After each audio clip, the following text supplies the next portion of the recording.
welcome to our lesson for today. So last time, remember, we talked about David, and we talked about how David made the decision to go and hide from King Saul among Saul's enemies, and these were the Philistines. So David and his men and all of their families were living in the Philistines' land. So there was this King Achish, and he was one of the Philistine leaders. And we said that Achish trusted David and his men and thought that they were very good allies of his, because he would send them on a raid and they would come back and show him all that they have raided. But David and his men were deceiving King Achish, because they would not raid the Philistines' enemies, but they would raid the Israelites' enemies. And then one time King Achish asked David and his men to go and fight against the Israelites in a battle. But then the rest of the Philistine leaders were against this, and they did not want David and his men to fight against the Israelites with them, because they said David would turn against them.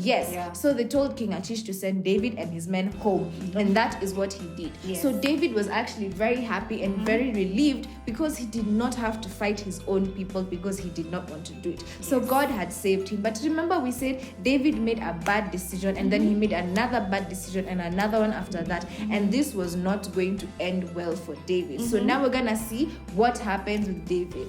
So what happens is it took David and his men like 2 days to march back to Ziklag. But when they got to Ziklag, there were no children. Their wives were not there. Their families were not there. They tried to call out for people to come, for their families to come and meet them, but there was no answer. There was no response. No one came out to greet them. And to make matters worse, Ziklag was burnt down to ashes. So when they had gone away, raiders had come into Ziklag, and they had taken everything, including their families and their animals and everything, and they had burnt down their fortress town of Ziklag. So imagine, while David and his men were away, the Amalekites had come and they had raided their home where they were staying, and they had taken everything away. So David's men were so sad, and they cried and they cried and they cried and they wept and they wept until they couldn't cry anymore, and they cried so much they couldn't cry anymore. Then after they finished crying, they stood up and they were so angry, and they were so angry. They were very angry, but they were very angry at David, because David is the one who had made this decision. So they were very angry at David. They even started picking up stones, because they wanted to stone David. They were going to kill David. Because they thought the raiders only came because they knew we were away for battle. So our town was unprotected, and that is why they came to raid us. If we had stayed back, this would not have happened. So that is why they were very angry at David. But David decided to seek God, and he actually encouraged and found strength. He encouraged himself in the Lord, and he found strength in the Lord. So what David did is he called Abiathar. So Abiathar is one of the only priest that was able to escape the terrible attack that Saul, the terrible attack on the Saul priest had Saul had ordered. You remember when Saul ordered that all the priests be killed? So Abiathar is the only priest that was able to escape. And remember, we said he escaped and he went to be with David. So what David did is he told Abiathar, bring me the ephod, and Abiathar brought it to him. So an ephod is a priestly garment that the priests in Israel used to wear, and it was sleeveless. So that is what David asked for. And when David got this, he started praying, and he prayed to God, and he asked him, should I go after these raiders? And God told him, yes. God said, yes, go after these raiders, because when you go after them, you will be able to recover everything that they have taken from you. So after this, David was encouraged, and he got strength, and he became brave. So he encouraged his men, follow me and let us go after these raiders. So David encouraged his men, and his men once again found they trusted David again, and so they decided to go together with him. And so they marched on to go and find the raiders.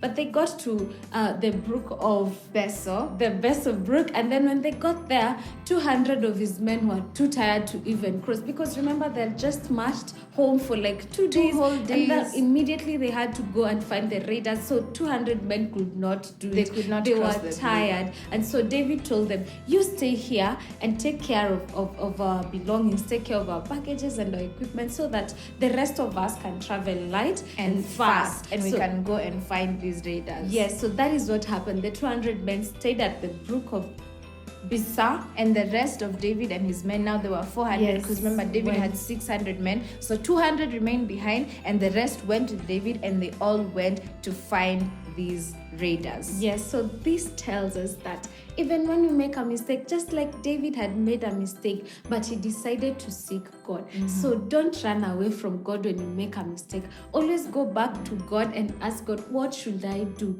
Because David made a mistake and he remembered, let me ask God what to do. And God gave him a very positive answer, and David was encouraged. So even us as children, when you make a mistake, when you do something wrong, when you make a wrong decision, always go back to God and ask for advice from God. Just ask God, what should I do? Yes. And then you'll find an answer from God. So now we're going to stand up and sing our song. So let's all stand up and sing our song.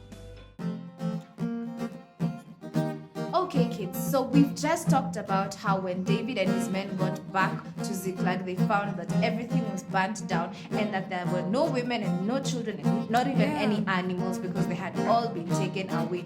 But when David went back and asked God, what should I do? Help me. Should I go after these raiders? God told him, yes, go after them. So God had saved him. And because God said, if you go after them, you will get everything that you have lost, you will get it back. So that is exactly what David did. So now we're going to sing a song that says, I will sing forever about your praises, because God, you have rescued me. So everyone stand up and help us sing this song.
Okay, kids, so we're here to do our crafts, and we just talked about how David asked for the ephod, and then he was able to pray to God, and he got answers from God. So what we're going to do is we're going to make an ephod. Yes. So we just took a white manila paper, and then we cut it into a rectangular shape. Yes. And then what I did is I used my ruler to draw different lines. So I made sure I have 12 boxes, because we remember we said in one of our lessons that the ephod represented the 12 tribes of Israel. So all the tribes were represented. They had different stones representing all the different tribes of Israel. So what I did, I took different colors of manila paper, and then I cut out different shapes. So you can cut out circles, triangles, squares, octagons, hexagons, and every other color, every other shape, until you have 12 different shapes. And then I just put each shape on one square. So I have 1, 2, 3, 4, 5, 6, 7, 8, 9, 10, 11, 12 squares and 12 different shapes. So what you're going to do, you're going to stick the colored manila papers onto each square. So we'll just use glue. Just use a little bit of glue. Yeah, don't put too much glue, because if you put too much glue, it takes forever to dry. Yeah, just to make sure they stick. So I've stuck my first, and I move to my second. And keep sticking all of these stones until you have 12 of them. And this will remind us that, when David got into trouble after making all of these bad decisions that he made, he got into trouble. And after he got into trouble, he went back to God and he asked him, God, what should I do? What should I do? And he had asked for the ephod when he had gone back to pray to God. And God gave him an answer because he went back to him. So remember, kids, we said we should always go back to God and he will always give us the answer. Yeah. He will always give us an answer if we return to him. It's very important that we remember we always return to him. Yes. So keep sticking your stones. I think I've stuck. How many have you stuck, Rachel? 6 so far. Me too. I'm in my 7th one. So just put a little bit of glue. And stick each stone in each box. In its own box. In its own box, yes. Keep sticking all of the stones until you've done 12 of them. Yeah.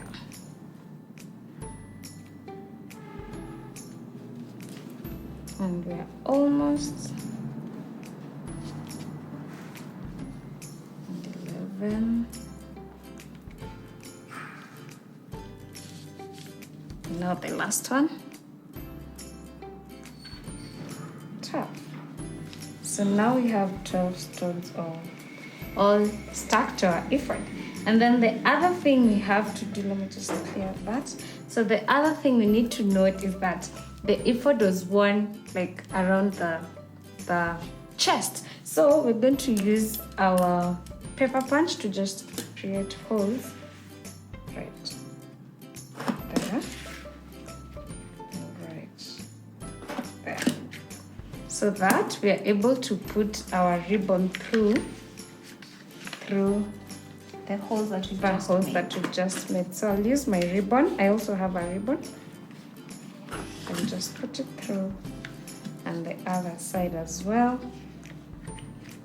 So you can use a ribbon or a string, whatever you have. Yes, whatever you have, as long as you will be able to put it through, so that you can actually wear it over your chest, because that's where the ephods were worn. Yes. So you need to tie it to secure it so that the ribbon doesn't come out. There you go. And then the other side as well. And there you go. And be careful when you're tying so that you don't let your ribbon cut your manila paper. Yes. So at the end you need to have something that looks like this. Yes. So we need to write our memory verse now. But now we need to know what this is and why we're making it, because the reason we're making it is because David asked for it and he prayed to God. Yes. So what you're going to do is you're going to write 1 Samuel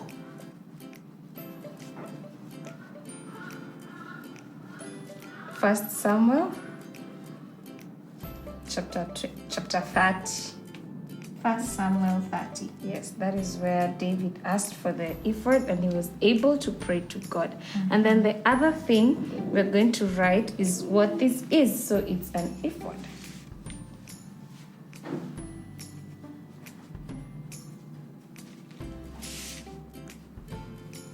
Maybe you can say for the priests.